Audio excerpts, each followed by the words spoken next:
I would say the main thing is practice, because practice booking things, practice watching the flights, and if you want to fly a certain airline and a certain route, then try practicing however many days out they release their award space so that you're aware of it so that you can jump on it right away when it comes available, because you can learn and take notes and information, but unless you practice, isn't as easy as you would think. Hey there, points people. You just heard a clip from Dr. Jennifer Kuperman, a student in the Points Accelerator program. Dr. Jennifer is a physician based in Myrtle Beach, South Carolina. Both of her kids are in college as of this year, and so Jennifer and her husband are new empty nesters. They've traveled to many countries with their kids, but always just paying cash. So, what we're talking about today is going to be their first trip out of the country without kids, and also with points. In this episode, expect to hear about their amazing flight redemptions for a trip to South Africa and Istanbul, and so much more. And if you are looking to maximize your points so that you can travel like this, we have a free live training coming up at geobreezetravel.com/webinar. We're going to cover how to optimize your points. And I only do these free trainings a couple of times per year, and they are not recorded. So if you miss it, you miss out. Again, you can sign up at geobreezetravel.com/webinar to learn more. And now, on with the show.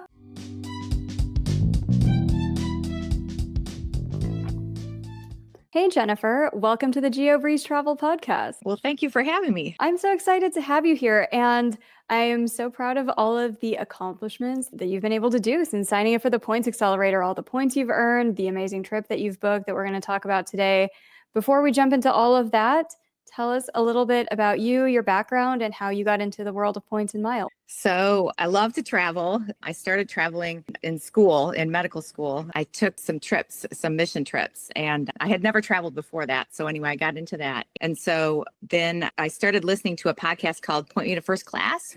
And I learned a little bit about points and miles. And then I was pointed to your podcast, which I love. And so anyway, I first started accumulating a lot of points. And it's just been recently that I've been learning how to use them more efficiently. So anyway, yeah. Devon's podcast, she hosts the Point Me to First Class. We've been on each other's shows. Are you in the medical field as well? Yeah. Yeah. She has this whole thing for mostly female physicians, but I think it's branched out quite a bit since she started it there. Yeah, perfect. Yeah. So when you were getting into the world of points and miles, would you say it was more of like a deep dive really fast, or like a stick your toe in, let's see how this works? So I would say it was a deep dive into accumulating points. So we have two businesses, and first we started with, we actually had the Chase Sapphire card for a long time, but didn't really use it in the right ways.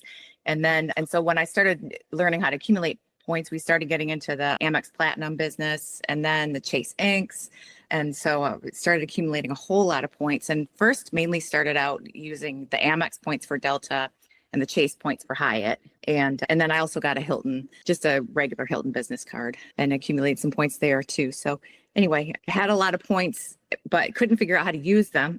So anyway, that's when I signed up for your class, which helped a lot. What was kind of the main frustration while you were trying to figure out how to use your points, where you're like, okay, they're in a few different piles. I can't find any award space. What was kind of the, oh God, I need help with this moment? I couldn't find any award space. Or it's still a struggle for me to find award space that is, without multiple legs or, positioning, but I know that's part of it. So, and we're not super flexible at this point, so that makes it more difficult, but that's the main thing, is just finding. And I didn't understand all the different partnerships until I took your class, in terms of the fact that you could book Delta on Virgin and things like that. So those tips and tricks really helped me. Yeah. For other people who also don't have flexible schedules, which is probably most people, because you guys have 2 kids, is that correct? Yes. That's probably a lot of people who are on the school schedule. What are some things that you've learned that have helped you with that and might be able to help other people in the same situation? You have to be flexible on something. So if you can't be flexible on dates, you have to be willing to position.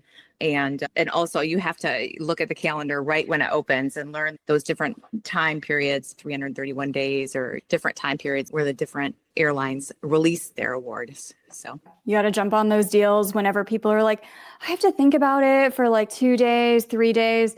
The quick decision making that you develop as you go through this hobby really, really helps. People who are indecisive, they miss out on so many deals, unfortunately. Right. And you can always cancel. That's the other thing I've learned, is that points are so much more flexible than cash. So you can have a backup flight or different things in case you don't make your positioning flight, that kind of thing. So you mentioned you have a couple of businesses as well. Can you walk us through a little bit of strategies you've learned for business owners who might be in similar industries of how to accumulate a lot of points outside of just more and more sign-up bonuses? So one of the things I really like is using the right card for the right purpose. So like the Amex Business Gold is 4 points on restaurants, and we use our Amex regular gold for groceries, and then the Chase Ink Cash card for office supplies. And then the fact that doesn't have to go to cash, but it can go to be transferred to the Ink Business Preferred and then be used as points. So those are the main things. Is the business cards, it seems to me, are a lot easier to get approved for because they don't do a credit check every time, especially if you already have a card. Like with American Express, it doesn't seem like they do a lot of credit checks to see if you've had recent cards. So if you have a business, you can get a lot of new sign-up bonuses, but also you can really use them for the right purposes. Yeah, and as you scale up your business, it's also just easier to earn more points that way. Some people are really, really optimizing for earning a lot of points on such a small amount of spend, but if you just focus on, okay, let's just grow the business like we're supposed to anyway, points are kind of gravy on that. Right. Yeah. Yeah. Cool. So once you started learning a little bit about redemptions, tell us about the first redemption that you made. Well, we first started with a lot of Delta flights. And so we just transferring our points from Amex to Delta. And so our son goes to college at Georgia Tech. So we have done a lot of things through Atlanta. And so that was the main thing. And then we went to my in-laws live in San Francisco. So we go there a few times a year. We used Delta points for that. Then we started getting into the Hyatts, using the Chase points for Hyatt, which is so much better than Hilton, in my opinion. Then we started using those. There's a good hotel that's just 3,500 points in Atlanta. That's a really good deal. That's a Hyatt, things like that. And then we went up to New York on Delta. So that was the main thing we started with. And then it's kind of gone from there. So we have done some things through the Chase travel portal too. And so we went to Iceland this past summer, but we used the travel portal, which I now realize probably wasn't the smartest thing in terms of redemptions. But anyway, we have done that.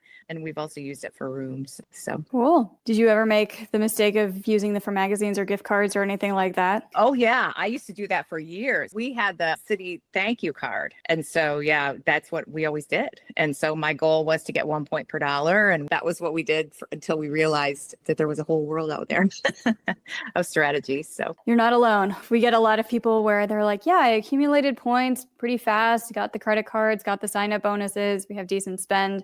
And then there was a whole world out there outside of just Airbnb gift cards and Amazon gift cards. And now I hear that you have booked a really incredible trip to South Africa and Turkey. Is that correct? Yes. So we're actually flying Delta One from Atlanta direct to Cape Town. Well, Delta One first class. And then from Cape Town to Istanbul on Turkish Air business class, which is lie flat, and then back to Atlanta, but that's just regular because we're just going back to the United States. So anyway, we did that, transferred Capital One points to Turkish Air. After we got into the Chase and the Amex, we got into Capital One. So we have the Venture X business card, which is really great because it gives you 2 points per dollar on everything. And so we booked the Turkish Air flights with Capital One points, and the Delta flight, it wasn't on Virgin. So we got that through Delta with Delta points from Amex. So walk us through chronologically each leg of the trip. How many points did it cost? How did you transfer it? How did you find the flights? Give us all the details. Okay. So we do have the Delta Gold business card. You get 15% off of your redemptions. But anyway, I just watched the flights, and my husband's schedule, he's off Saturday at a week at a time. So we can't really fly midweek. And so I was looking at just basically Saturdays in February, which I thought would be a good time. And so anyway, I just checked it every day and there were 2 available. And so we got the flight on Delta. And then the Turkish Air, you have to create an account with them. And it took a while to accumulate the points on Capital One. And so anyway, I created accounts and then transferred it over. And actually we had to, because of Turkish Air, if you want to book 2 people on one itinerary, you have to call. And so anyway, we called and booked us together. And then now I'm able to book us together because we're listed on each other's account. So that anyway. is an annoying thing with Turkish Airlines is the first time is always just a bit more difficult because like you mentioned, you have to call it in. But then after that, you can book for however many people you need. And actually, they thought it was fraud the first time that we called. I don't know why, but yeah, they didn't believe it. So anyway, but then I called back and it got a different person and it was fine. So. All right. And then you said you booked Turkish economy on the way back as well. Did you do this all in one transaction or business class you did and then a couple days later economy? Yeah, I did it all in separate transactions because it just took a while to figure it all out. I wanted to get the first class and the business class first. I figured the economy would be easier to get. So we got that. Now, there were other options that we thought about going on Ethiopian Air because they have flights too. And they're actually, I think, less miles, but more layovers. And so we were going for more of a direct, but they had some really good routes through Addis Ababa, I think. So. Yeah, if you want to optimize for direct flights versus cents per point versus lowest out-of-pocket cash, it's important to have those priorities set. Or else if you're trying to optimize for everything, it just makes life really, really hard. So I would say that's a very good point to make is like, what are you optimizing for? For you guys, it was direct flights, which looks like you were able to do quite well. Yeah. And I should say in the very beginning, I started with Seats.aero and Google Flights, but that's how I originally found even who flew what routes. So that was how we first started. And then we went from there. So. Cool. How about accommodations in each city? Did you book those on points as well? I'm still working on those. So I'm thinking of going through Rove. I just discovered Rove. You did an episode on that. And the Hyatt in Istanbul, the Hyatts are booked, actually. So as of right now, but we have some credits with the Delta cards that we can use at hotels. So I'll probably use those. For anyone who's not familiar with that, where they're like, Delta is an airline. Why do you get hotel credits? Can you walk us through how that works? The Delta cards give you a credit towards stay. It's a non-refundable stay. It has to be booked ahead. So I think the Delta Gold business card gives $150 credit, and the Delta Platinum Amex gives a $200 credit per year. And so they do have to be booked ahead of time, like I said, and they are non-refundable. So you have to be pretty sure you're going to make it before you book it. But yeah, it's a good deal. It's just part of the way to get the annual fee back. So. And for anybody who's not familiar with Rove Miles, that's a new portal.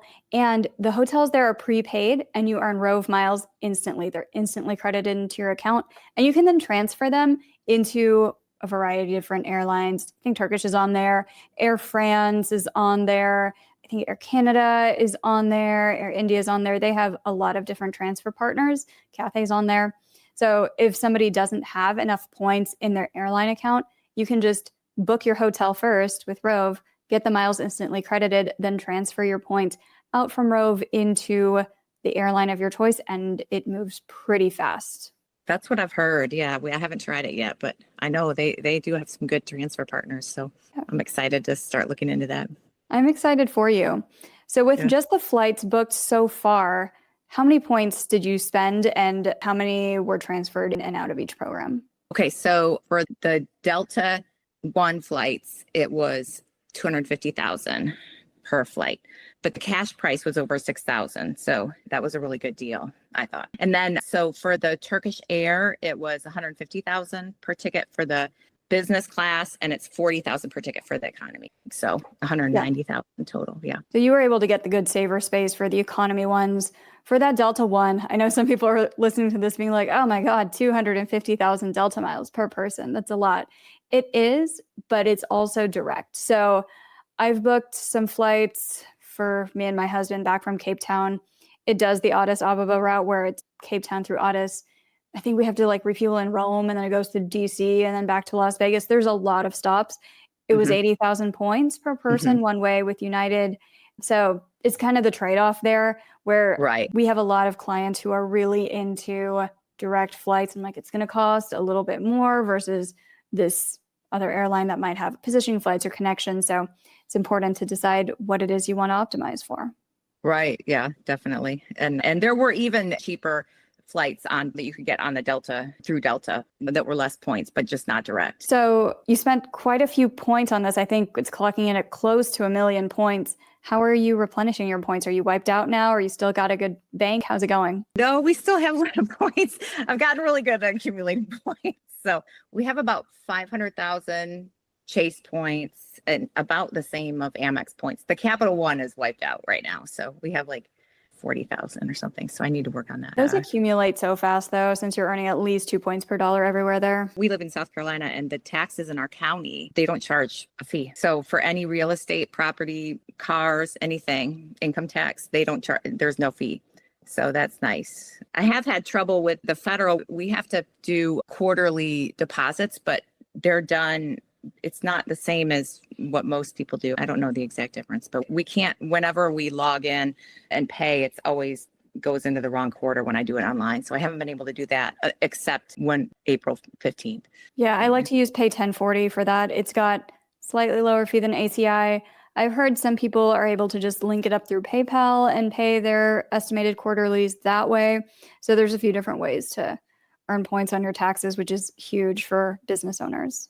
Yeah. See, we're an S Corp for some reason. It's not estimated quarterly taxes. It's something else. So I'm not sure exactly what, but.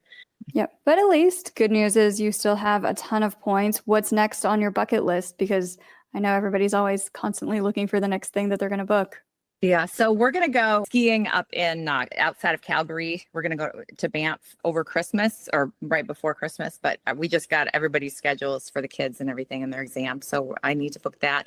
And then I don't know, we'll do some sort of a trip this summer. We usually travel with our kids. This is actually our first trip without our kids in 20 years. And we've taken them all over Cambodia, Thailand, South America, but we've never gone anywhere without them. So, but yeah, so we'll plan something with them in the summer. So when they're back home. Yeah. What's at the top of your list? I don't know. I would love to go to Indonesia, but I think we'll probably go to Europe somewhere and just so they can maybe stay a little bit longer and travel more. So any particular airlines that you have your eye on for Europe, whether it's Lufthansa, Air France, KLM, or anything else? So I've been looking at Aer Lingus if we go to Ireland. I know that you can actually pay cash and then upgrade with points on Aer Lingus. And then we've been looking at TAP Air Portugal. And then we don't have Lufthansa miles, so I haven't really looked. I know you have to have an account and have miles in it in order to look at those flights. I haven't really looked at those. So I would probably just book it through Air Canada or something like that. Lufthansa does locally have pretty good deals on their own site. I've never purchased the Lufthansa Miles and More. Whenever we book our clients on Lufthansa, I feel like we always are just going through Air Canada. Maybe Life Miles if they're more advanced, but usually it's like 10,000 miles more on Air Canada and you save yourself a huge technical headache. So that's what we tend to do. Yeah. Okay. Check that out too. And KLM. So I haven't started looking at that yet. So yeah. So with everything you've learned in the Points Accelerator course and the community and everything else, what would you say would be your number one tip for somebody who is in a similar position as you were? I guess, how long ago was it that you joined our course? A year? No, I think just maybe 6 months. Okay. I don't know actually when it was. Yeah. It took me a while to get through it. So yeah. What would be some of your top tips for somebody who's kind of in the same place that you were 6 months ago? I would say the main thing is practice, because practice booking things, practice watching the flights, and you want to fly a certain airline and a certain route, then try practicing however many days out they release their award space so that you're aware of it so that you can jump on it right away when it comes available, because you can learn and take notes and information, but unless you practice, isn't as easy as you would think. So, and take the class. The class is really good. And the calls too. The calls are really fun. And it's gotten to be so that there are people on there who know so much. They've learned so much on the calls, the monthly calls. So on the Patreon. So that's fun too. Yeah, we have the Patreon calls. We also have weekly group coaching in the Points Accelerator course as well. And yeah, it takes a lot of practice. The course breaks down a 2x2 matrix of these are the techniques that are low effort, low reward, low effort, high reward, high effort, high reward, low effort, high reward. What would you say is like the time threshold for you of, okay, this would be considered a low effort technique versus a high effort technique, but sometimes high effort can be worth it. What would you say is that time threshold for you where you're like, okay, I would consider this higher effort kind of technique?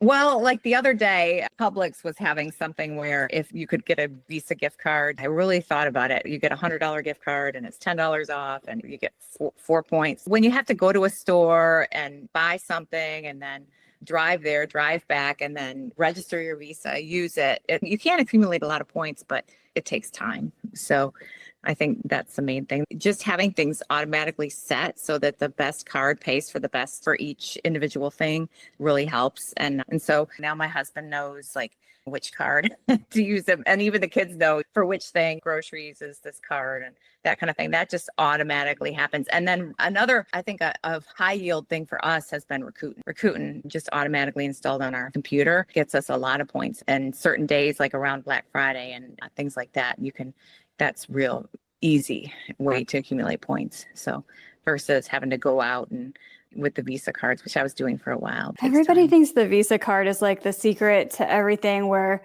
you go to Staples, you use your Chasing Business Cash, get 5 points per dollar on their no fee Visa gift card things, and then pay for everything there. I would also consider that a more high effort thing if it involves getting in a car and driving somewhere. So I am with you on that. Yeah. Whereas if you can just sit down and have everything automated already. And then we have Points Path also installed. So that's nice because that will tell you what would be the best portal to buy things in and which card to use. So that's really nice too. So, or not Points Path, but what is it? Card pointers. Oh yeah, for what card to use. Points Path lets on Google flights. Should you use money or should you use points? Right. Yeah. So card pointers is really useful. So you're good. There's a lot of tools that we go over in the program and how to figure out which ones are best for you. So yeah. Were there any others that have become your favorite? You've mentioned Rakuten, you've mentioned card pointers, you mentioned you use Seats.Arrow as well. You're looking into Rove. Any other tools where you're like, this was great? I like Rooms.Arrow. And then those are the main tools, I think. Yeah. Perfect. So. Well, as we kind of wrap up here, Jennifer, any last bits of advice for anybody who's looking to level up their points and miles other than it does take more practice than most people expect? Just go ahead and get started. Try one card and watch your 524 status. The Chase, because Chase is a really valuable card. So that's the other thing. Before you get started, have a plan of which cards in what order, because there are certain things that you have to follow. Like the Amex, you have to get a gold before you get a platinum. You can't get a gold after you've gotten a platinum. There are certain orders, and Chase only allows you to get 5 cards in 2 years. So you really want to think about which cards would be the most beneficial for you before you get started and you don't want to just hop right in to that part. For sure. Well, thank you again, Jennifer, so much for coming onto the show today, sharing your insights. Congratulations on booking your amazing trip to South Africa and Turkey. I am really proud of everything you've accomplished. And thank you for sharing your story with us today. Well, thanks. Yeah.